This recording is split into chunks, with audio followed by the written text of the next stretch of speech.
அஸ்ஸலாமு அலைக்கும். வீட்டில் சும்மா வெட்டியாக உட்காந்து ஃபோன் நோண்டிக்கிட்டு இருக்கும் போது ஒரு நோட்டிஃபிகேஷன். என்னடா உள்ளே போய் பார்த்தா எங்கள் மாமா இந்த ரெசிப்பியை எனக்கு அனுப்பி வச்சு இது மாதிரி நோன்பு திறக்கிறதுக்கு பண்ணித்தாங்க அப்படின்னாங்க.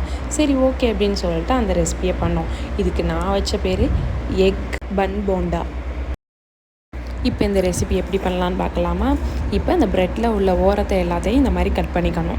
கட் பண்ண பீஸ் எல்லாமே இந்த ஜாரில் போட்டு ஒரு கிரைண்ட் பண்ணி எடுத்துக்கிட்டிங்கன்னா ப்ரெட் க்ரம்ஸாக மாறிடும். ஒரு கிண்ணத்தில் தண்ணி எடுத்துக்கிட்டு அதில் ப்ரெட்டை நினச்சி நல்லா புழிஞ்சு எடுத்துக்கோங்க. அந்த ப்ரெட்டுக்கு நடுவில் இந்த மாதிரி முட்டையை வச்சு 4 பக்கமும் சுற்றி மடிச்சுக்கிட்டிங்கன்னா அது கரெக்டான ரவுண்டாக வராமல் கொஞ்சம் கோணல் மணல்மாக தான் வந்துச்சு. சரி ஓகே, ப்ரெட் க்ரம்ஸில் வந்து மேனேஜ் பண்ணிக்கலாம் அப்படின்னு சொல்லிட்டு ப்ரெட் க்ரம்ஸை போட்டு அதில் மேனேஜ் பண்ணிகிட்டு இருந்தேன் ஃபுல்லாக தூவி விட்டு. அண்ட் ஃபைனலி எனக்கு கிடைச்ச சைஸெல்லாம் இந்த மாதிரி தான் கிடச்சிச்சு. சரி ஓகே, ஓரளவுக்கு ஃபினிஷிங்காக தான் இருக்குது இல்லையா? இப்போ இதை உடையாமல் ஒன்று ஒன்றா எண்ணெயில் போட்டு பொரித்து எடுத்துடலாம். பொரித்து எடுத்ததுக்கப்புறம் ஃபைனல் ரிசல்ட் இப்படி தான் இருந்துச்சு.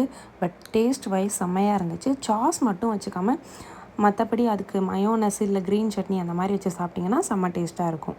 அதுக்கப்புறம் இஃப்தார் ஓப்பன் பண்ணுறதுக்கு தர்பூசணி, வடை, பேரிச்சம்பழம், அதுக்கப்புறம் முந்திரியில் செஞ்ச கடல் பாசி, இது எல்லாமே வச்சு அல்ஹம்துலில்லாஹ் நேற்றைய நோன்பு முடிஞ்சு.